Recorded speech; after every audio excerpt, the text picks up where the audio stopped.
Hello and welcome to Nationwide on the network service of the Nigerian Television Authority. I am Lami Ali. You can follow this news broadcast live on our website, nta.ng/live, and all our social media platforms displayed on the screen for updates. Now, the federal government has issued fresh traveling advice for those going to the United Arab Emirates to be guided by the new visa regime in that country. In a statement, the Ministry of Foreign Affairs says the advice is equal to a video on social media showing stranded Nigerians who have been denied entry at Dubai airport last Tuesday. The statement added that the Nigerian mission in Dubai has clarified that the stranded Nigerians were issued with family visas only to arrive Dubai alone without any family member. Consequently, they were denied entry and advised to return to their country and apply for the appropriate visa. The statement further clarifies that the government of the UAE has stopped issuing tourist visas to persons under the age of 40, except for those applying for family visas.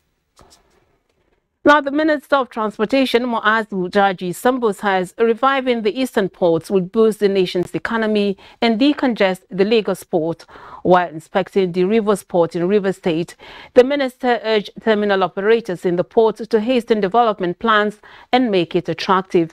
He said by 2025, the rehabilitation of Rivers port will be completed to meet international standard. He said the railway modernization program with branch lines into the ports is on course. And full automation of the Nigeria Ports Authority is underway with emphasis on documentation and payment processes, making it a one-stop shop to enhance ease of doing business as the nation's ports.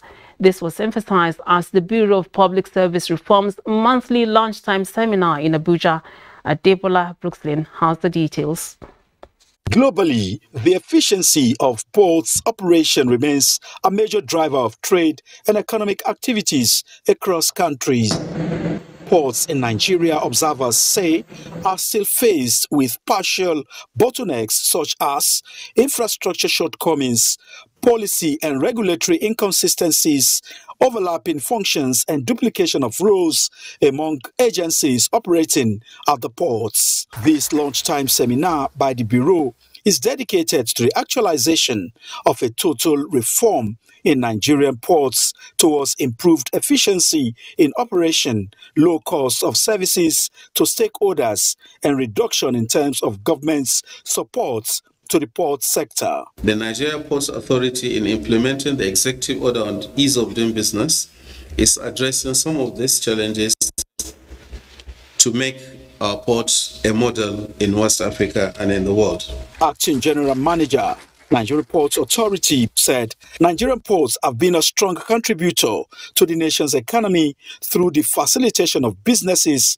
within other sectors of the economy. All of the contracts have been given to Nigerian Ports Authority so that when you have a cargo to pick in the port, you can just come with your access card, just get into the port. And when you are coming out with your extra, you get out, so that you don't have too many people at the gates. Reduce interface and promote efficiency. Participants at the forum believe that improved operation at the nation's ports will boost investors' capacity to maximize abundant trade and improve Nigeria's rating on the global ease of doing business ladder. Adebola Brooklyn, NTA News. The federal government has been applauded for raising the bar on citizens' participation in project monitoring and evaluation with the recent launch of the Presidential Delivery Tracker and website. Guests on Good Morning Nigeria are optimistic that the online reporting mechanism will build public trust in the actualization of the social contract between the government and the governed. Thomas Ogbetere has the details.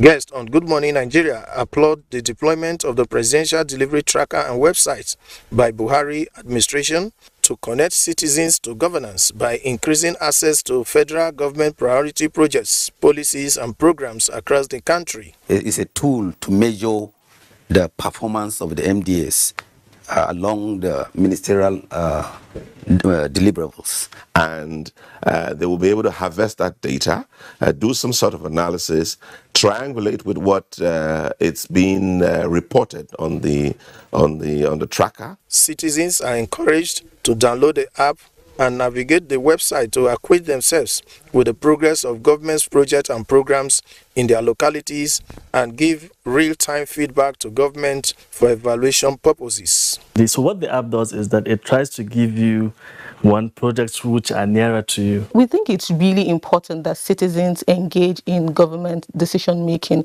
because whatever decisions, whatever policies and projects that government comes up with is for us. Citizens are also enjoined to use the website to demand actions if projects are not delivered according to quality and specifications. In Abuja, Thomas Ogbetere, NTA News. Now, stakeholders have expressed concern over the prolonged industrial action by the Academic Staff Union of Universities, ASU, and called on the union and the federal governments to shift ground in the interest of Nigerian students. They gave the advice while reacting to the implications of ASU's indefinite strike on educational developments. Lekon Agbondi reports. Just like the African proverb that says, when two elephants fight, it is the grass that suffers. Stakeholders, while expressing worry about the declaration of indefinite strike by the Academic Staff Union of Universities, ASU, on the demands by the union, described the decision as counterproductive. They explained that the situation has left thousands of university students stranded and idle, thereby making some of them vulnerable to crime. Cannot quantify the input of a teacher, of a lecturer, by the money we are giving. We can only quantify it by the lives that we have built, the people that we have, imparted knowledge, that we are imparting knowledge into them. It's time for us to go back to the classroom. We are now counting the 7th month, and that is too long, way too long for us to keep our young people out of school. For me, the federal government and the Academic Staff Union should find a way to resolve the problem quickly. Both parents and students are calling on ASU and federal government to shift ground and find lasting solution to the crisis. If not for this strike, we should be rounding off our final exams because I'm my final year. But in a situation where you'll be in a project of 5 years, upward of 7-8 years. I mean, it's too bad. Although stakeholders acknowledge the need for quality education, which is part of what ASU is demanding, they, however, called on the lecturers to be compassionate about the interests of the students. In Abuja, Lekon Agbondi, NTA News. And Lagos is where we go next on Nationwide, and Adeola is standing by. It's over to you, Adeola. Thank you, Lami. The new terminal at the international wing of Murtala Mohammed Airport in Lagos is changing passengers' experience with the state-of-the-art facilities, fast-tracking accessibility. The excitement at the terminal is raising ray of hope among passengers that the future of the aviation industry in Nigeria is bright. And Michael Olaleye has all the details. This iconic terminal at the Murtala Mohammed International Airport is in the world of its own. But the geometric growth in air transport passengers since it was constructed in 1978 created the urgency for another. The federal government responded this way in what stakeholders described as a statement of intent, not because the terminal is equipped with 68 check-in counters, 16 immigration desks at arrival, 28 immigration desks at departure, 8 security screening points and 6 passenger boarding bridges, but because more than 3,000 jobs are already created. With these and what I've seen around, the traffic is going to increase. It's going to create more job opportunities for people, and more people will be willing to use this airport. The migration process to decongest the old terminal is ongoing, with more than 4 airlines already rendering services from the new one. And for passengers like Albert Orizu, it is an experience that offers comfort and luxury at the same time. It's world class. I'm traveling to Ghana for a function, and eventually I find myself here, and I said, this is fantastic. It's very good, very comfortable, and I believe that they will keep the standard. While the new terminal should be a benchmark for modeling of future ones as suggested by passengers, it's simply because the facility also houses a hotel for relaxation. It seems like it makes it easier. The process here seems more seamless, so it definitely improves the whole process of traveling. Having handled 7.5 million passengers in 2019, the projections are high that the Murtala Muhammed International Airport in Lagos will definitely experience surge in passengers traffic.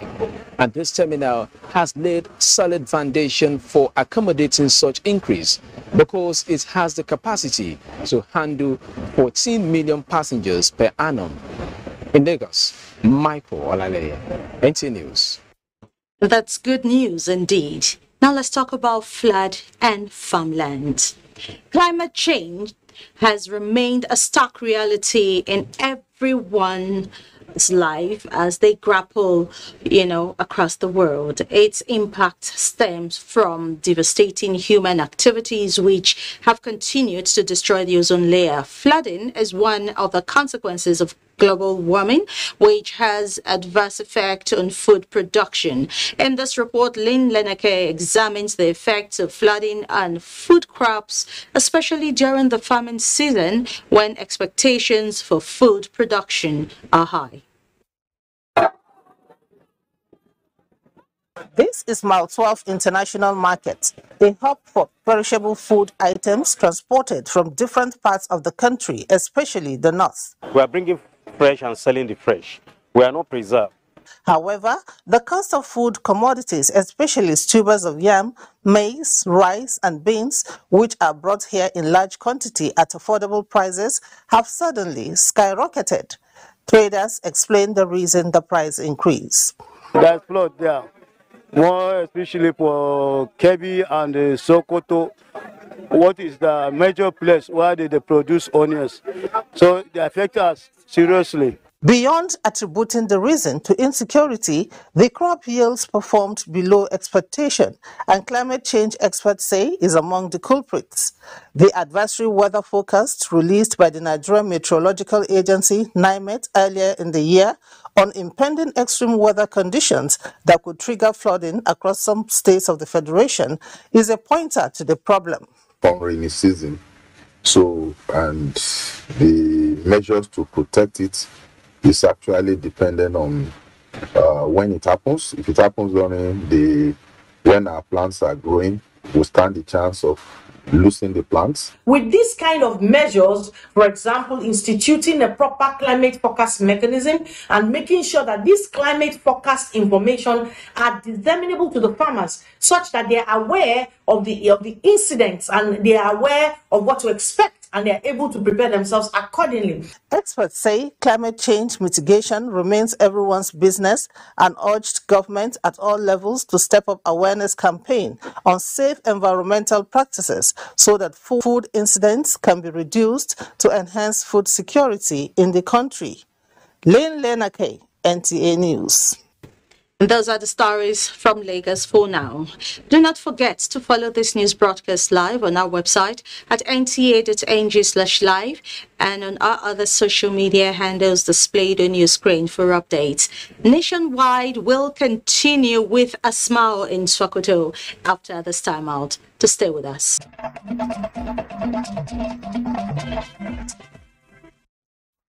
Welcome back from Lagos. Now, the Inspector General of Police, Usman Al-Ali Baba, is recommending the formulation of a comprehensive community policing policy and framework for effective policing of the country. This was during the presentation as the lecture series of the Senior Executive Course 44 of the National Institute for Policy and Strategic Studies, Kuru. Ndeyang Adiaba Gang reports. We apologize, that report is still being worked on. We move on to our next story. Now, the Bauchi State Police Command has paraded suspected rapists, among them 2 members of a vigilante group being accused of raping a woman while on duty. Maria Mubala completes the reports. These vigilantes are part of community policy. To go back to base, community to participate in securing their own areas. The opposite is the case for these 2 vigilantes, Lawali Sule and Babangida Shehu. The suspects, within the ages of 25 to 30 years, are alleged to have raped a married woman in Dogonrua village of Ningi local government area after breaking into her home at about 2 a.m. while they were on duty. Upon inquiry of her husband's absence from home that night, the suspects forcefully had carnal knowledge of her at gunpoint. In their own allegation, they said that they were there for investigation, where Alhaji Gare was alleged of case of robbery or either kidnapping. They were there to arrest him, of which, without the knowledge of the police, they saw his wife, they used the gun in their possession, pointed the gun at her head, and raped her. 22-year-old Mato Johanna was also arrested for raping a 3-year-old girl. During the investigation, the suspect confessed that Sarah is not his first victim. All the suspects will be charged to court for prosecution. In Bauchi, Maria Mubala, NTA News. And in continuation of taking the war to kidnappers' enclaves in Kaduna State, troops of Operations Forest Sanity have neutralized 2 bandits in Birningwari local government area. Troops embarked on clearance patrol along Birningwari to Farinrua Road, where they engaged bandits around Farinrua axis, and criminal elements were subdued by military superior firepower. 2 bandits have been neutralized. A statement by the State Commissioner of Internal Security and Home Affairs, Samuel Arwan, said Kaduna State Government is satisfied with the ongoing military onslaught against criminal elements in the state. Now, the People's Democratic Party says it remains united and moving on towards returning to its old winning ways amidst calls for the removal of the party's national chairman, Yochi Ayu, by River State Governor Nyesom Wike. Correspondent Timothy Yusuf reports that the PDP National Publicity Secretary stated this at a media briefing in Abuja. It's been a pocket of differences within the PDP family since the emergence of former Vice President Atiku Abubakar as the party's presidential candidate for the 2023 election. Areas of disagreement include the presidential candidate, party's national chairman and the POT chairman, all from the northern region of the country. Members from the southern region consider it an imbalance and do not represent the principle of equity and fairness.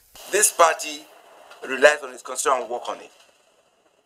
And I can say to you, because this party has an organ and a process that allows you to do a process of reconciliation or reworking itself, it does that. On the face of between Governor Nyesom Wike of Rivers State, PDP National Chairman Yochi Ayu, and other party leaders, Ologuagba insisted that there is no crisis in the party. We know we're working together. Every member, all our governors, all the leaders of the party are agreed on one mission. And I think that should be the big picture. And that mission is connected to Nigerian existence. All organs of the party are working very well, and the party will carry everyone along in all of its activities, with party's National Campaign Council coming on soon, the PDP spokesman assured. Timothy Yusuf, NTA News. Now, the Action Democratic Party, ADP, says its attention has been drawn to views and utterances of certain persons peddling rumors that there is a crisis in the Kano State chapter of the party. It says the leadership of the ADP at the National and Kano State Secretariats are enjoying cohesion, unity and cordiality among members of the party, and that there has not been any form of ruffle, disruption or threat. If anything is to be said of its fortunes in the present circumstances, it is that the ADP in Kano has been witnessing phenomenal upsurge in its popularity and widespread acceptance among the electorate in all nook and cranny of the politically vibrant state. As far as the party's leadership is concerned, the said primary election and the entire processes that led to the emergence of the ADP's flag bearer in Kano State and elsewhere in the country complied strictly and scrupulously with relevant provisions of the 2022 Electoral Act, the INEC rules and regulations, as well as all others within the framework of the party's constitutions, rules and regulations. In line with the creed and philosophy of the party, all the exercises were also transparently conducted. It further says in the case of Kano State governorship primary of the party, Alhaji Nasiru Koguna emerged winner of the primary election and was accordingly recognized by the headquarters of the ADP. Still on politics, election tribunal sitting in Jos Plateau State has today upheld the victory of the PRP in the recent Jos North Bassa Federal Constituency by-election. The court further directed INEC to issue certificates of return to Muhammad Adam Al-Ali of the People's Redemption Party, PRP, with immediate effect as the legitimate winner of the Bassa Jos North by-election. With security standing as one of the major enablers of citizens' participation in elections, the Center for Democracy and Development, CDD, in collaboration with the Independent National Electoral Commission, INEC, has engaged experts to make input on addressing security gaps towards conducting the 2023 general elections in volatile environments in Abuja. Joseph Otsen reports. The clock is ticking faster for the 2023 general elections. February next year, polls will be opening for voting, but serious concern over security situations in some parts of the country lingers. Communities in some of the most conflict-affected rural areas of Zamfara, Niger, Katsina, Kaduna, and Sokoto lamented not having access to polling stations. Yet, security personnel, INEC, and others face huge challenges in meeting this demand. An enabling environment for high citizen participation is key to election credibility, and this informed this assembly of experts, heads of security and INEC officials to share experiences, identify volatile areas and profile solutions for addressing insecurity before time. Specific recommendations will be made to further enrich our understanding of the security issues in the forthcoming election, the various dimensions of the challenges, and most importantly, possible measures to respond to them. We have to start talking about how to de-escalate the tension, how to secure the environment such that the Independent National Electoral Commission will be able to assess all areas of the country. For experts here, understanding peculiarities of security challenges in affected areas should be the starting point. In Abuja, Joseph Utsen, NTA News. We now join Asma'u in Sokoto for stories from that end. Hello, Asma'u.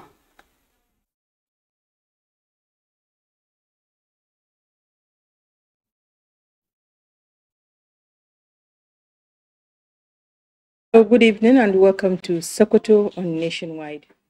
10,000 vulnerable households are to be provided with pit latrines by USAID and UNICEF in collaboration with Sokoto State Government.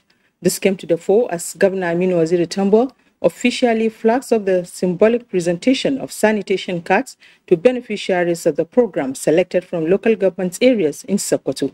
Elhat Abdullahi completes the story.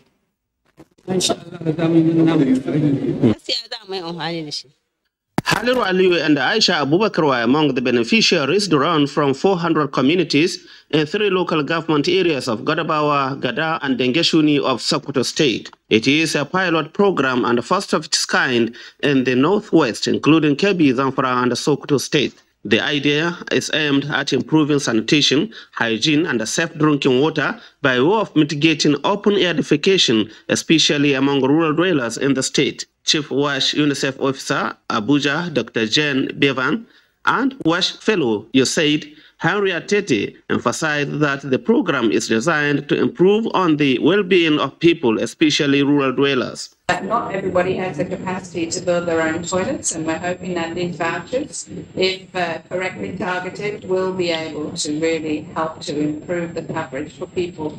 And to understand if it has really been helpful to you, and to see if there are opportunities where we could do better.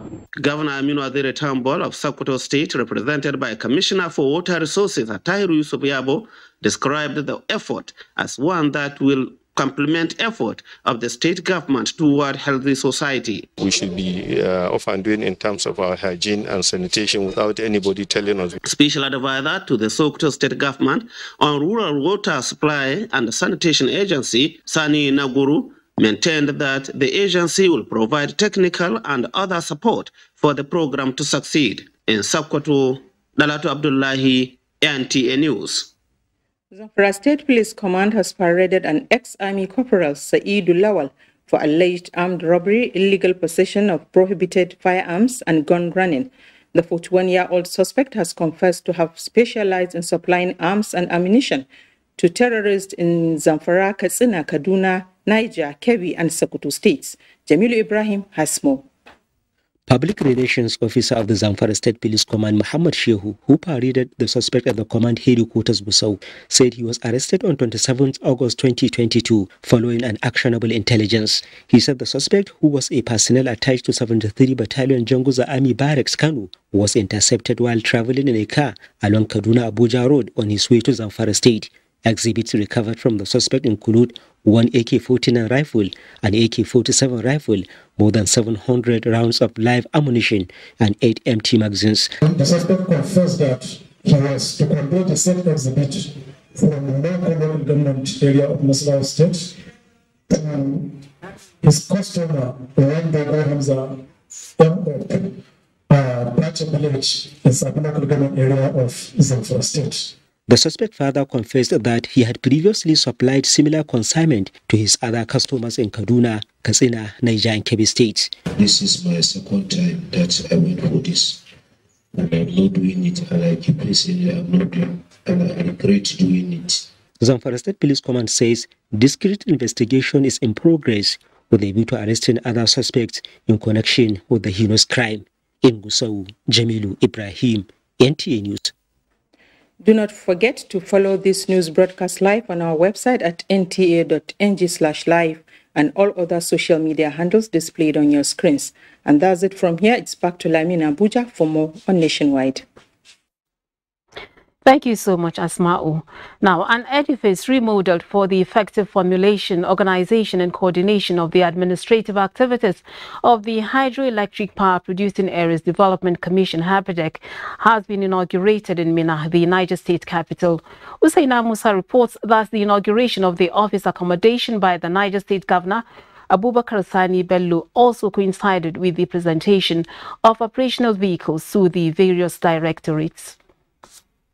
The state-of-the-art edifice was named after late Senator Dahiru Awesokuta, who introduced the bill proposing the establishment of the Hydroelectric Power Producing Areas Development Commission to the National Assembly in 2005. The commission was established to manage ecological and environmental challenges in the hydropower producing areas of the country, comprising of Benue, Kebbi, Kogi, Kwara, Niger and Plateau states.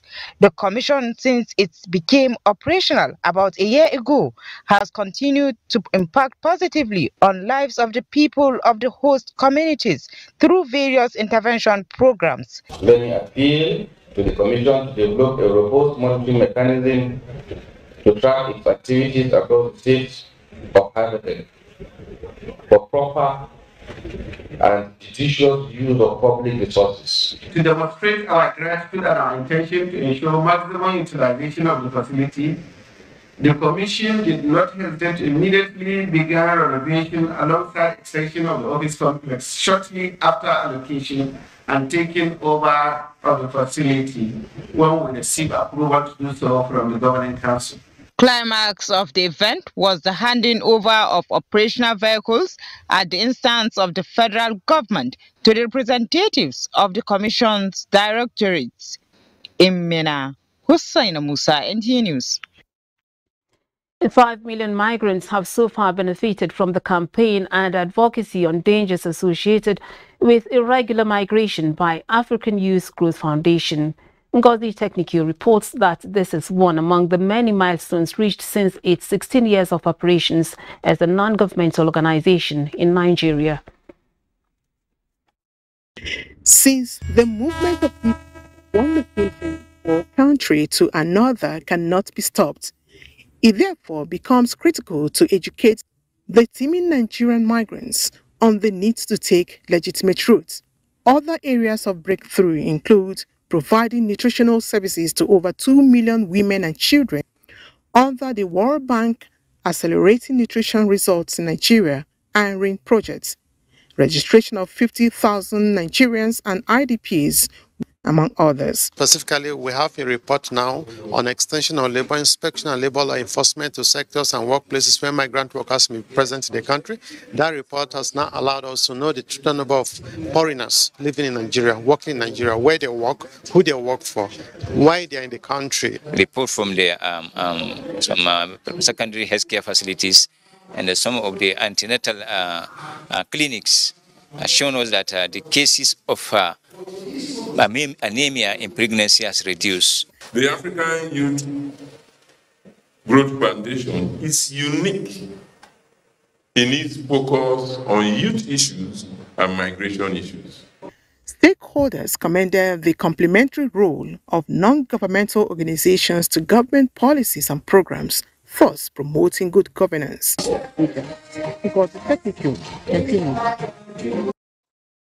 Now, Kano State Governor Abdullahi Umar Ganduje has warned that disciplinary action will be taken against anyone responsible for the obstructions that led to the flood incident at Kantunkwari Textile Market. He gave the warning during an assessment visit to the affected section. Abdullahi Mustafa has the reports. Kano has been witnessing torrential rains in the last few weeks. Though normal at this time of the year, the attendant consequences are unprecedented. Areas with no history of flooding have now become a case study. Areas with no history of flooding have now become a case study. Some with devastating experience. Billions of naira worth of textile goods were said to be lost by Kantunkwari market traders. Findings of a rapid assessment team appointed by Kano State government showed that blockage of drainages by erection of structures was blamed for that. Few hours after issuing a directive for the removal of illegal structures mounted on waterways within and around the textile market, Governor Abdullahi Umar Ganduje paid an assessment visit to the affected area. Saddened by the unfortunate development, Governor Ganduje warned that anyone involved must face appropriate sanctions. At the scene of a building collapse along Beirut Road, the governor announced immediate irrevocation of land titles in respect of the affected property. Before you put in a building, there must be some warning. Before any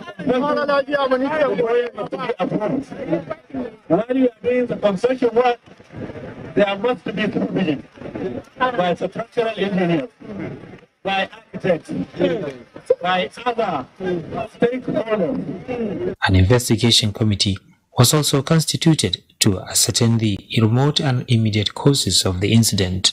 In Kano, Abdullahi Mustafa, NTA News. Obey is in our Benin Network Center with reports trending from there. Obey, it's over to you. Thank you, Lani, for joining us here in Benin. The Edo State Independent Electoral Commission has met with leaders of registered political parties in the state to fashion out ways of ensuring successful conduct of the local government elections in the state scheduled for January 19, 2023. Judah Bugu, who was at the Commission's Secretariat for the meeting, reports that the conduct of the party's primaries and voters register dominated the discussion. The meeting, which was attended by chairmen and secretaries of major political parties and security agents, was a platform for the Commission to further discuss the election timetable with the party's leaders. We are all stakeholders in this business. My own is to conduct, that's my mandate, conduct free, fair, credible, and transparent election, which I promise I will deliver. The electorate have the biggest say in this project. A number of issues that are key to the success of the election were critically examined to avoid a repeat of the litigations that truncated the process in April this year, and whether political parties that hitherto conducted primaries before the election were suspended should conduct fresh primaries or move on with their candidates. The chairman has this to say. Some of those who have not done their primaries, we are against the grant of waiver to them, to those who have done their primaries. I told them we'll look at their request, vis-a-vis the judgment of the court and the law guiding the commission, and we'll come out with an answer. The State Electoral Commission had on 8 April this year suspended the election in compliance with an order of the Federal High Court. With the success of this meeting, the stakeholders are, however, optimistic that the election will hold this time around. In Benin, Jude Abubu, NTA News. And that's it from Benin. We'll take another break. Then we'll return. Nationwide continues with Lami in Abuja.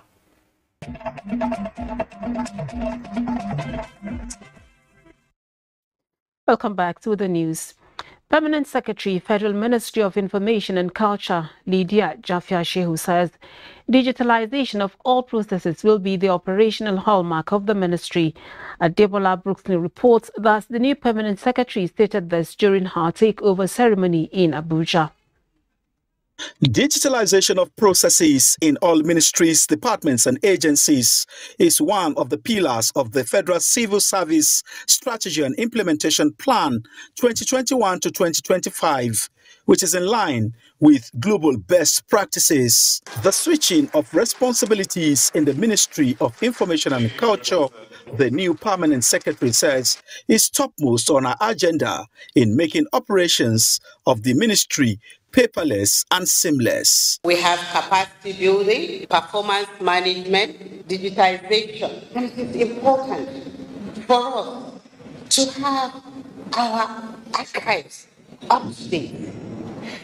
We are also expected to give information as fast as is needed. For the outgone Permanent Secretary, Ifoma Anyautaku, welfare of staff is one of the legacies she is leaving behind as she looks forward to a better working environment at the Police Service Commission. Particularly at this time of insecurity in the country, we want a police force that is alive to their responsibilities. In line with the National Development Plan 2021 to 2025, directors must know what they are doing. They must, as a matter of principle, give their PAMSECs the support, advise them accordingly. Two of them are two equally Amazons. They have almost the same capacity. We may not virtually miss anything. We will support her, and I'm sure that by the time other PAMSEC sees how she's going, they will follow suit. The deployment of Lydia Jafia-Shehu was approved by President Muhammadu Buhari July this year. Adebola Brookslyn, NTA News. We move to the judiciary, where the former governor of Plateau State, Jonah Jang, has been discharged and acquitted of the alleged criminal charge of misappropriation of 6.3 billion naira. Justice Christy Dalup of the High Court of Plateau State, sitting in Jos, gave the order in a criminal charge preferred against him and one other. The Economic and Financial Crimes Commission has dragged Jonah Jang and the former cashier in the office of the Secretary to the Plateau State Government, Yusuf Pam, before the court on allegations bordering on misappropriation of 6.3 billion naira state funds. On arraignment, both defendants pleaded not guilty. Jonah Jang and Yusuf Pam were first arraigned in June 2018 on 17 counts bordering on misappropriation of funds and criminal breach of trust. Now, following efforts to end banditry and promote development as the grassroots, critical actors in local government affairs are concerned about the delay in acceptance of the Local Government Autonomy Bill, with 12 states already attending to the bill. At a media briefing in Abuja, the national president of the Nigerian Union of Local Government Employees, Akim Ambali Olatunji, noted that democracy can be deepened if attention is paid to social realities confronting the citizenry. Changes are local, and the solution to it is local. And if we want to stem this ugly trend, local government must be allowed to be functional, must be allowed to arrest spate of insecurity and provide motorable rural roads for Nigerian people. Now is the time for all well-meaning Nigerians, the great thinkers, the great analysts, the wonderful calculators of morals, to stand up and be counted now. They shouldn't leave only the voice of the local government workers. The services they render is to the Nigerian people.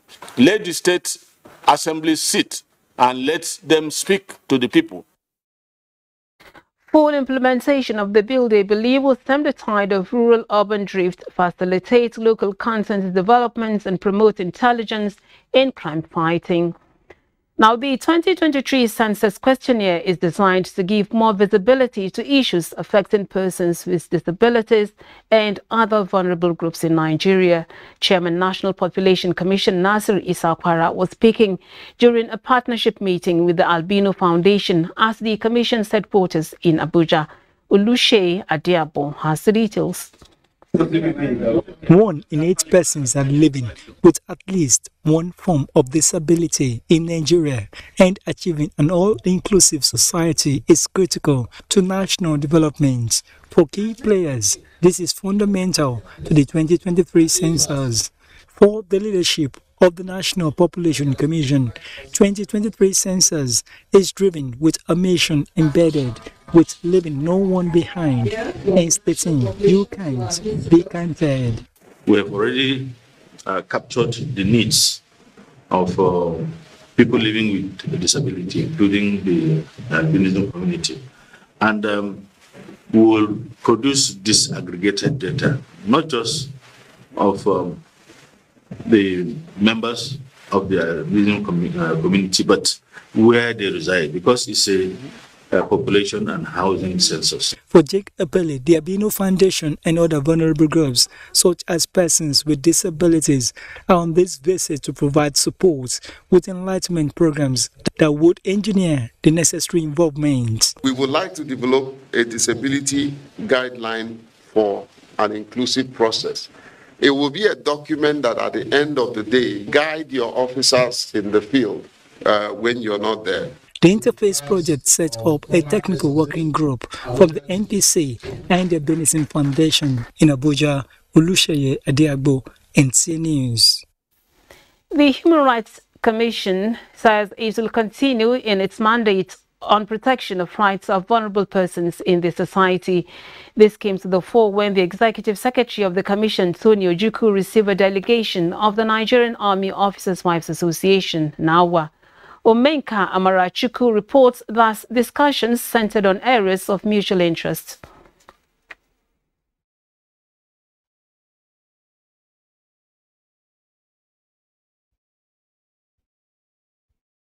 Joining both organizations together is the dream that Nigeria is will be a place where there will be no more violation of human rights, and those whose rights have been violated will be addressed through the effort of NAORA and the National Human Rights Commission. We are looking at how we can support each other or how the National Human Rights Commission can support us so that we're able to also do our humanitarian activities well and better.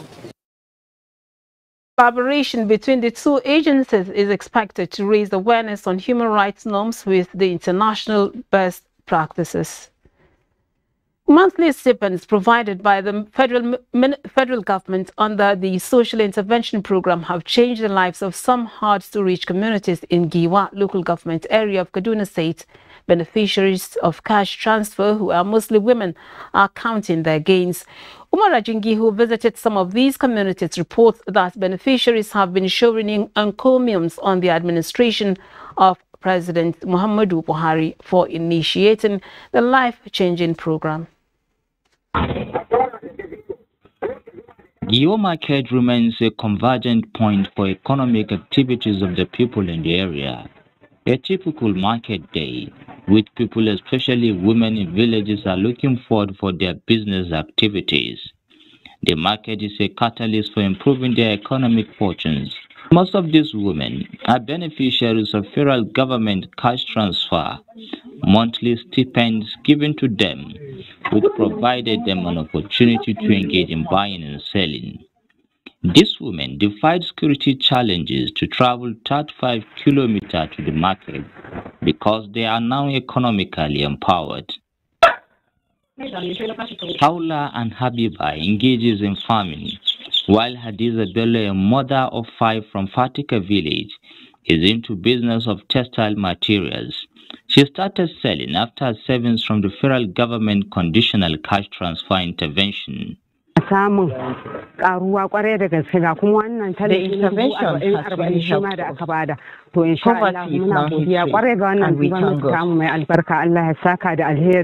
With the coming of this program, they were lucky to get something, and they are now doing their business, or they are now doing their work, handwork they learn.